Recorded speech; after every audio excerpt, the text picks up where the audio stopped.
Halo semua, salam sejahtera Malaysia, tuan-tuan dan puan yang amat dihormati semua.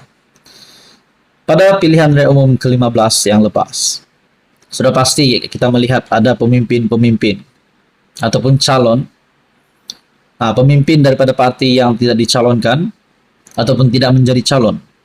Akhirnya kita dapat melihat juga ada yang melompat parti, ada yang bertanding atas tiket bebas dan menang dan menyertai parti lain daripada parti yang pernah beliau sertai.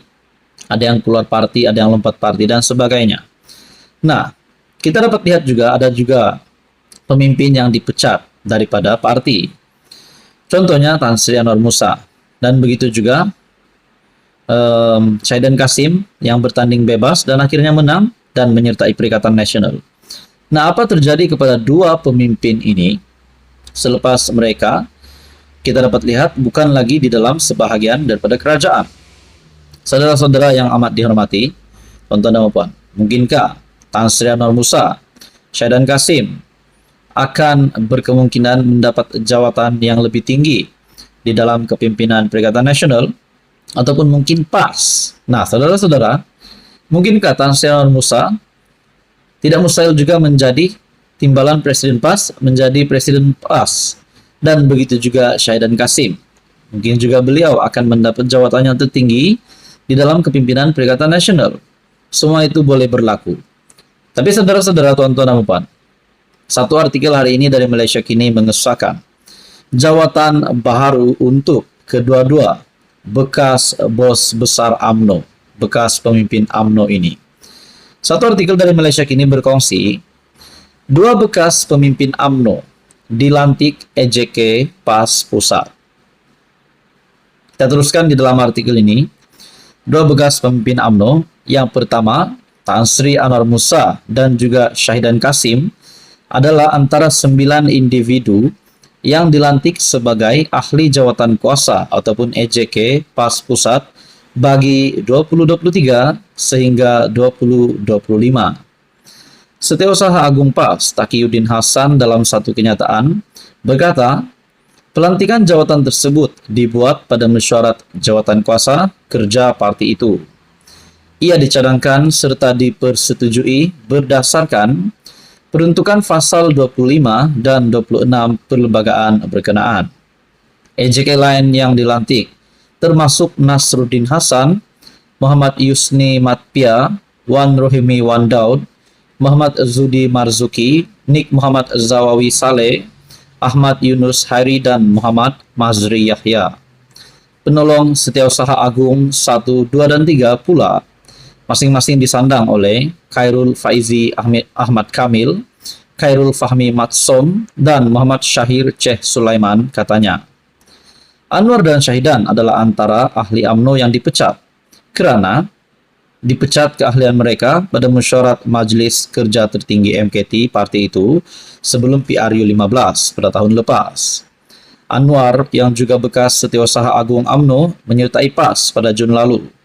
Bekas ahli Parlimen Ketere itu juga adalah pengerusi NGO Muafakat Nasional.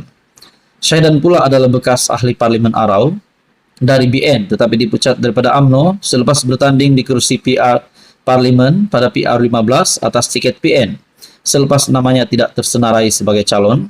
Bekas ahli MKT UMNO itu bagaimanapun berjaya mempertahankan kerusi Arab. Rupanya Syaidan Kasim dipecat daripada UMNO selepas bertanding di kerusi Parlimen itu pada PR 15 atas tiket PN. Jadi saudara-saudara, selain itu Taqiyuddin juga menyenaraikan barisan Pesuruhjaya PAS Negeri dan Wilayah Persekutuan dilantik. Saudara-saudara, mungkinkah selepas ini tidak mustahil juga Syaidan Kasim dan Anwar Musa bakal mendapat jawatan yang lebih tinggi lagi di dalam kepimpinan PAS? Apa komen Anda? Teruskan bersama di dalam channel ini untuk info yang seterusnya. Halo semua, salam sejahtera Malaysia. Selamat datang ke channel Fels Lifestyle. Saudara-saudara yang amat dihormati, semua para penonton yang amat saya hormati, tuan-tuan dan puan, kita sudah mendengar satu ahli parlimen bersatu Perikatan Nasional, Iskandar Zulkarnain, yang menyatakan sokongan terhadap kerajaan perpaduan pimpinan Datuk Seri Anwar Ibrahim tanpa meninggalkan parti bersatu. menjadikan sokongan di dalam parlimen 2/3 untuk Datuk Seri Anwar Ibrahim. Nah, penyebab kepada sokongan Iskandar Zulkarnain terhadap kerajaan perpaduan adalah disebabkan keadaan ataupun keadaan pengundi-pengundi bagi kawasan yang dijaga oleh ahli parlimen Kuala Kangsar tersebut. Nah, yang mengejutkan saudara-saudara, seperti apa yang saya pernah kata sebelum ini menjadi satu pembuka kepada ahli-ahli parlimen pembangkang yang lain untuk mengikut keputusan yang sama. Buktinya, satu lagi ahli parlimen dari Bersatu Perikatan Nasional juga sudah menyatakan sokongan, menjadikan 2 MP Bersatu, MP Perikatan Nasional, menyatakan sokongan terhadap pimpinan Kerajaan Perpaduan. Nah, apa yang berlaku selepas itu? Sudah pasti ini satu beban ataupun satu lagi perkara yang penting yang harus difikirkan oleh pengerusi Perikatan Nasional merangkap Presiden Bersatu Tan Sri Muhyiddin Yassin. Satu artikel dari Harapan Daily dikongsi oleh Syahbudin Husin juga. Isu peruntukan bukanlah cerita dongeng. Muhyiddin, tunggu apa lagi? Di dalam artikel ini, satu perkongsian yang pasti mengejutkan kepimpinan Perikatan Nasional. Hanya kira-kira 2 minggu selepas ahli parlimen Kuala Kangsar, Iskandar Zulkarnain Abdul Khalid daripada Bersatu mengumumkan sokongan kepada kepimpinan Anwar Ibrahim pada 12 Oktober. Kini seorang lagi wakil rakyat parti itu berbuat demikian. Ahli parlimen Labuan, Suhaili Abdul Rahman, adalah ahli parlimen kedua daripada Bersatu dan PN yang mengumumkan pendirian menyokong Anwar. Tidak jauh berbeza dengan Iskandar Zulkarnain yang memberi alasan perlukan peruntukan dan kesukaran dalam memberi khidmat kepada rakyat di kawasannya sebagai alasan mengalih sokongan kepada Anwar.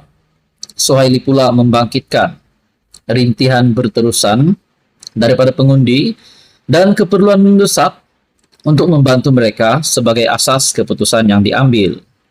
Tambahan lagi, menurut Suhaili, rakyat Labuan sudah lama merintih akibat berdepan kos sara hidup tinggi selain masalah bekalan air dan elektrik sejak hampir 15 tahun lalu tanpa sebarang penyelesaian.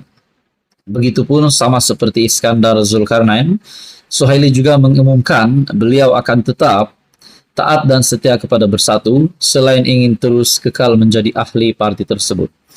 Nah, mungkin ada di antara kita semua yang akan berfikir, akan membuat pandangan spekulasi. Adakah kedua-dua ahli parlimen dari Bersatu Perikatan Nasional yang menyatakan sokongan terhadap kerajaan perpaduan ini bakal dikenakan tindakan sehingga mereka mungkin boleh dipecat? Nah, semua itu mungkin kita nantikan apa yang akan berlaku.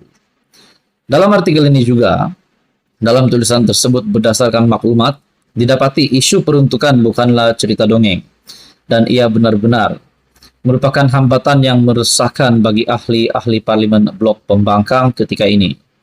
Dengan itu dinyatakan, jika PN terus keras hati dan degil untuk datang berbicara dengan kerajaan, saya dengan jelas menyebut bahwa ada beberapa ahli parlimen lain lagi akan mengambil langkah sama seperti Iskandar Zulkarnain. Jika saya pun boleh dapat maklumat berkenaan, mustahil pimpinan Bersatu dan PN tidak mengetahuinya. Begitu saudara-saudara tonton dan di dalam ulasan ini lagi, berikutan PN sehingga kini masih lagi keberatan, degil dan keras hati untuk datang berbincang dengan kerajaan bagi membincangkan soal peruntukan yang diperlukan itu.